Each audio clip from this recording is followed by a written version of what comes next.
et bienvenue, bonjour à tous, bienvenue dans ce nouveau vlog. Aujourd'hui je ne suis pas en France, je suis à un endroit un peu spécial, je suis aux États-Unis et je me suis dit que ça pourrait être sympa de vous vlogger tout ça.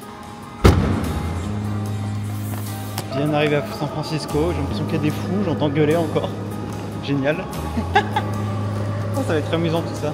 Sinon la route fut sympa, arrivé à San Francisco il y avait un énorme nuage au plein milieu, ça fait que la ville paraît vraiment dans un fog. Il y a un nuage qui cache le soleil.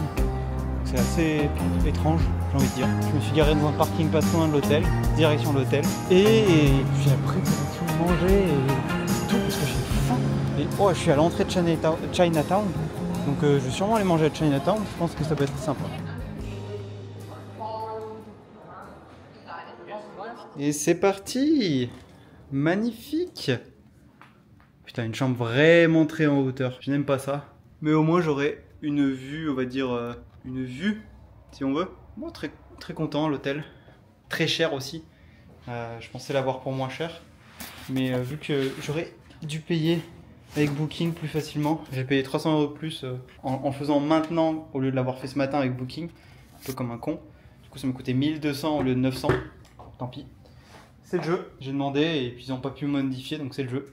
Pas grave. Je cherchais et j'ai trouvé un restaurant où aller. J'ai fait ramen il y a 2 jours, 3 jours. Et j'ai encore refait ramen. Parce que j'adore les ramen. En vrai, je m'en fous un petit peu de... De toute façon, il n'y a pas de culture culinaire à San Francisco. Donc voilà, c'est parti. Ça a l'air sympa San Francisco.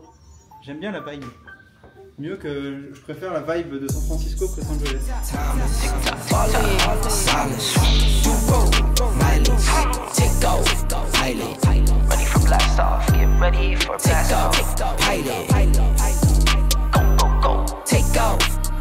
Ok, du coup on est maintenant réveillé, il est 8 h. Je me suis réveillé vers 6 h, donc naturellement en plus, je pense que je suis tellement, on va dire, pas angoissé, mais ça me fait tellement chier le décalage horaire que ça me fait réveiller plus tôt pour pouvoir travailler avec les Français en même temps.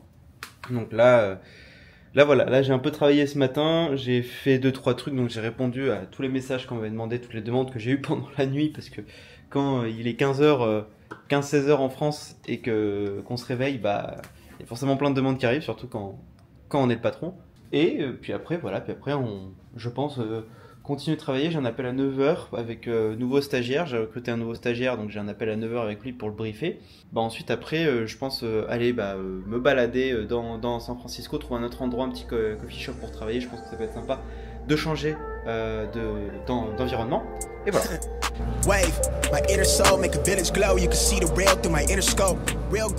Yo, je viens de travailler un petit peu là à San Francisco, dans un petit café qui était sympa, je pense que j'y retournerai. Donc voilà, là j'ai pu bosser ce matin sur les prochaines vidéos YouTube.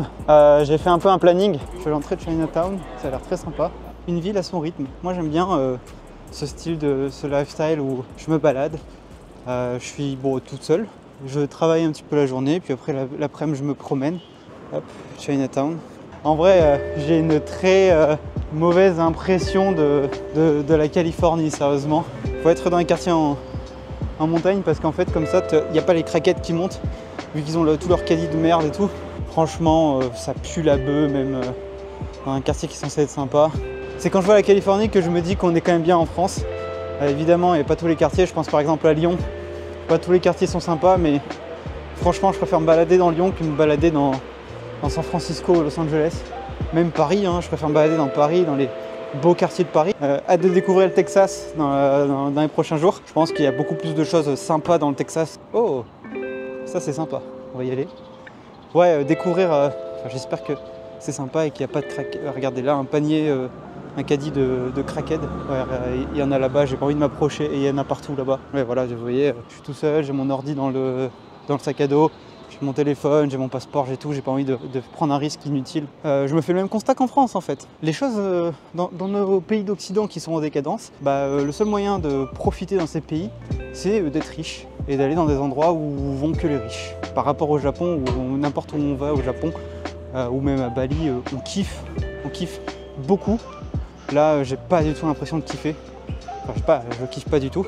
Le fait aussi que là, je suis encore Je suis à 9 heures de décalage avec la France. Franchement, ce décalage horaire, c'est la première fois que je subis un décalage horaire que je trouve très difficile à vivre. C'est-à-dire que moi, je me prépare à me coucher et en France, vous vous réveillez et vous commencez votre journée tranquille. Et ouais, du coup, en fait, ce décalage de 9 heures est horrible à vivre pour créer un business et même pour gérer un business. Il est extrêmement horrible. Et bah allez, ça y est, on part de San Francisco par la Californie pour le Texas.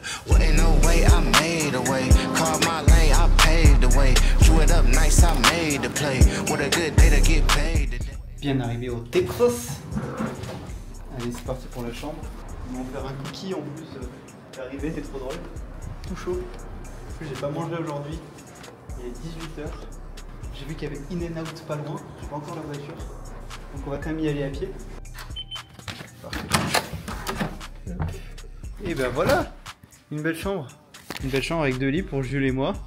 J'ai même un bureau, c'est magnifique, avec une belle chaise. Je vais pouvoir travailler demain matin. J'ai comme une sorte de truc pour voir. C'est trop stylé. On va quand même goûter ce cookie.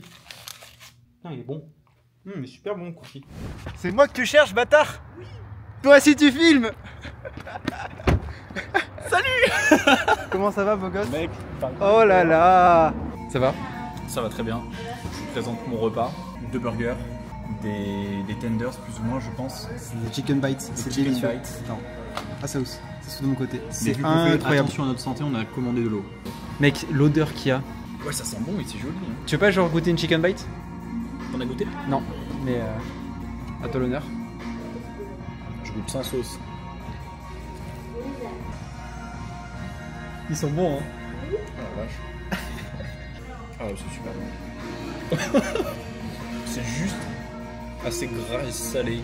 Ouais, comme il faut. Pour m'emmener au paradis. Alors, je suis très mauvais pour la santé, ce qu'on est en train de faire. Moi, ce que j'aime avec Shake Shack, c'est que tout est très bon. Je mange pas.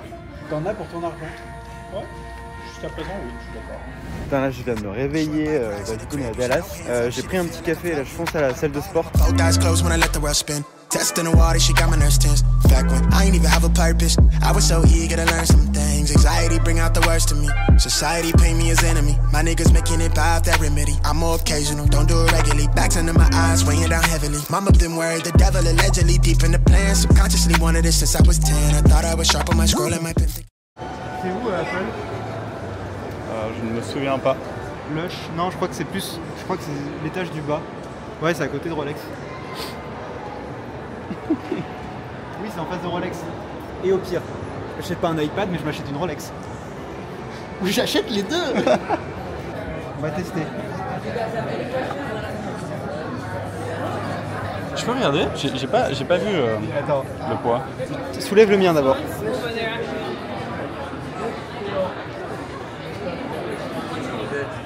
Gros, mais c'est léger que ton téléphone. Mec. C'est de la folie. Je pense que je vais en prendre deux. Hein. Je prends le mien. Tu veux savoir pourquoi tu as besoin de 2 iPads? Ah, il y a le monsieur demain. Tu veux aller le voir ou... J'ai deux mains, c'est pour ça. Demain 2 iPads? Ça se tient. J'ai bien envie de tester l'Apple Vision Pro aussi. T'es pas chaud de tester? Ça, c'est des vraies girafes? Non, c'est pas des vraies girafes. Non, ça c'est pas. Si, c'est des vraies girafes, ça bouge. Putain, ça bouge. C'est des vraies girafes.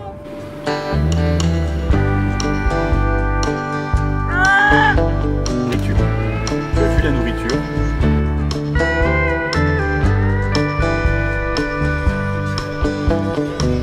Il y a une sacrée paire. On est d'accord. Du coup, on va faire quoi là ce soir? Au rodéo. Au rodéo. Et 19 h. Il fait chaud. Il fait putain de chaud. Je crois qu'on va prendre une bière. Non? Une bière de soif. Je crois qu'on va prendre une bière. Une bière de soif là, tu vois. Elle va passer bien. Bien mais mal, mais très mal. Mais elle va bien passer, mais mal. Je sais pas si vous voyez ce que je veux dire, mais elle va bien passer, mais mal.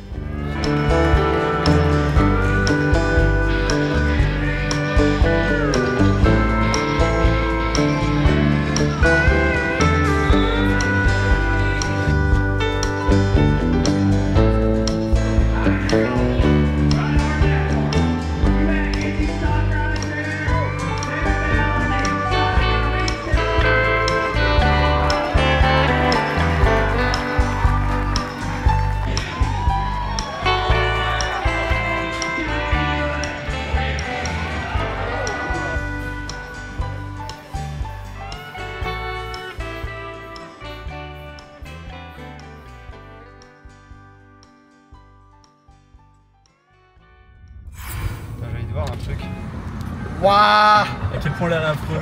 Waouh. Ma main est devenue moite instantanément. J'ai la main moite. Ouais, ça va être amusant ça. Vive les swamps. On a traversé 3 heures de marécage. Je pense que tu vas kiffer tes shorts. Voilà, je te le dis. Ouais, je pense que je vais être en short là.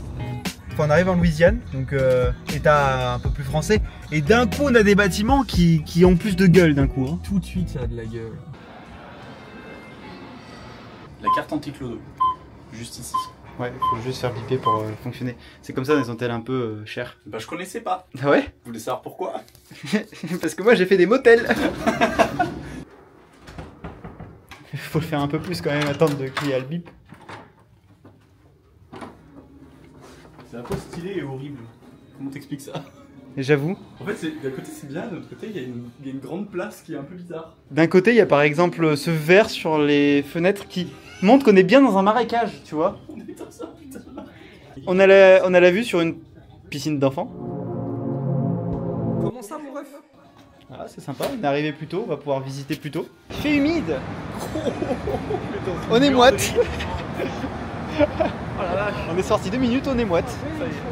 Ça me fait rire, j'ai envoyé à mon frère, là pour le moment, en ce moment, vu que on est en voyage, mon frère est à Séoul et moi je suis en Amérique, j'ai mis du coup Ramen, le petit chat, à l'hôtel pour chat. Du coup il a envoyé cette photo. Il a l'air blasé. Il a l'air blasé et j'ai envoyé ça après. Pour moi ça y ressemble et j'ai dit vers the same picture. J'ai l'impression que Nouvelle-Orléans c'est une ville où t'as des événements aléatoires.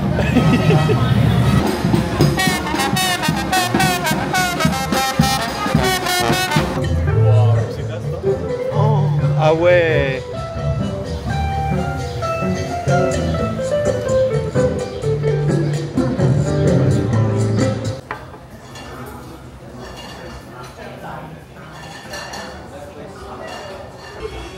Alors t'aimes?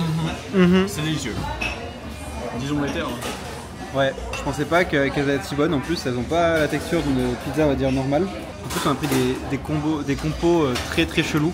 Alors on a pris du steak avec du bacon, du bleu, de la crème d'oignon, de la crème d'ail avec du mozzarella par-dessus. C'est plutôt bon. Et l'autre avec du salami et du prosciutto, de la mozzarella avec de la tapenade d'olive et du pesto. Donc, franchement, c'est ultra original et on va pas qualifier ça de pizza italienne. Ça reste très bon. Vu qu'on est des gros chacals, gros dalleux, on va commander une 3ème pizza. Elles étaient petites. Pour une fois, j'étais petite. Belle cathédrale. Le parc est sympa quand même. Ah, bah voilà une belle cathédrale. Elle est belle. Avec le parc à côté, franchement. Maintenant qu'on a vu une lourde cathédrale qui avait des inspirations françaises, oui. Avec le lourd Saint-Louis et la lourde Jeanne d'Arc. Et des grosses écritures en français. Oui. Du coup, là, maintenant, on va manger quelque part, qui a un nom qui nous a interpellé et qui nous a bien plu. Napoleon's House. Hello, yes, two, please. Inside? Inside. Vraiment, c'est. Regarde la calligraphie. Ah, yes. Ah, ça va être sympa encore. Sandwich alligator, c'est bon ou pas? Eh B. Bon, on va s'amuser. Je comprends pourquoi il fait 3 heures.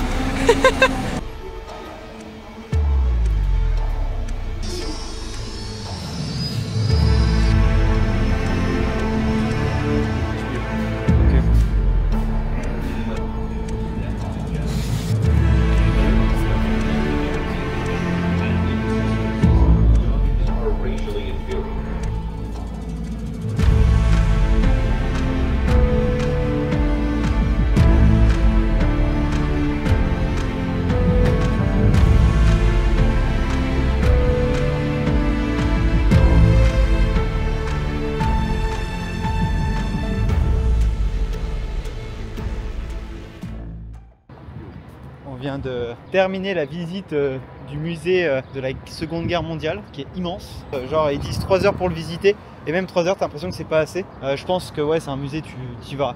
Quand tu vas genre à 10 heures, tu finis à 16 heures quoi. Et ils parlent vraiment de de tous les combats de la Seconde Guerre mondiale du côté américain. Donc il y a une grosse partie sur le Japon, une grosse partie sur la libération de l'Europe avec les Allemands. Et c'est abusé à quel point on voit que c'est un musée de propagande et pas seulement un musée pour, on va dire, dépeindre la réalité, parce que en 6 galeries, il n'y a aucune mention de la France en tant que soldat. La France, on va dire, pour eux la guerre elle a commencé en 41, donc avec l'attaque de Pearl Harbor. Mais ouais, la France, il n'y a absolument aucune mention de la France. C'est drôle parce que par exemple, quand ils parlent des exploits de la France, ils disent les Alliés.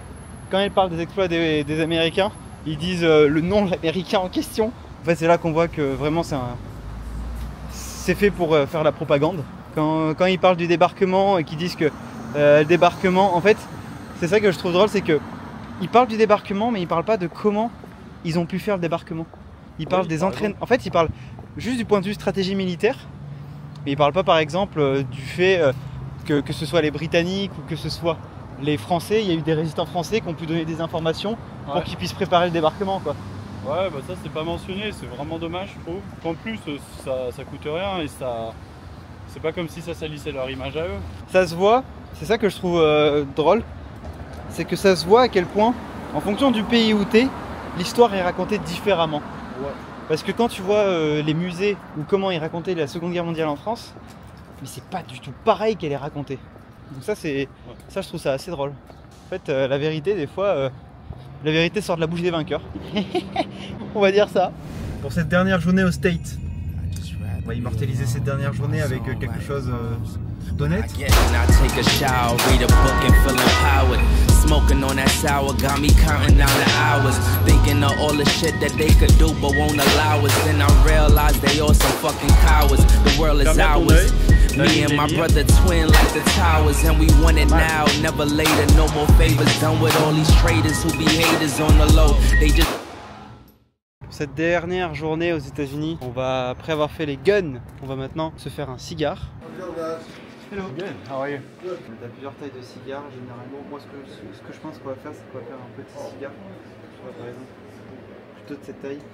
Ça correspond plutôt soit à un cigario, soit à un robusto qui sont plus petits. Qu'est-ce que ça change? Ça change. Ce qui change, ça va surtout être le temps de combustion. Donc le temps qu'on va passer à fumer le cigare. Par exemple, quand tu prends un cigare plutôt comme ça, moi, c'est ce que je préfère parce que j'ai pas trop envie de fumer non plus. Généralement, je considérais 30 minutes, 45 minutes pour un cigare comme ça. Ça avait l'air vite. Mais t'en as des vraiment fait. Déjà, regarde, lui par exemple, il est long. Lui, t'es plus sur 1 heure. C'est parti sur un Julius César. Let's go. Bon, c'est parti pour la guillotine. Donc, déjà, pour la guillotine, en fait, là, t'as en gros, techniquement, tu peux pas le fumer comme ça, le cigare. Ok. Du coup, en fait, il faut le couper pour pouvoir après tirer dessus. Et t'as une petite ligne là. Généralement, c'est à 2-3 mm de la fin. Donc là, ouais, tu coupes le petit prépuce du cigare. Parfait. Voilà, voilà comment on coupe un cigare.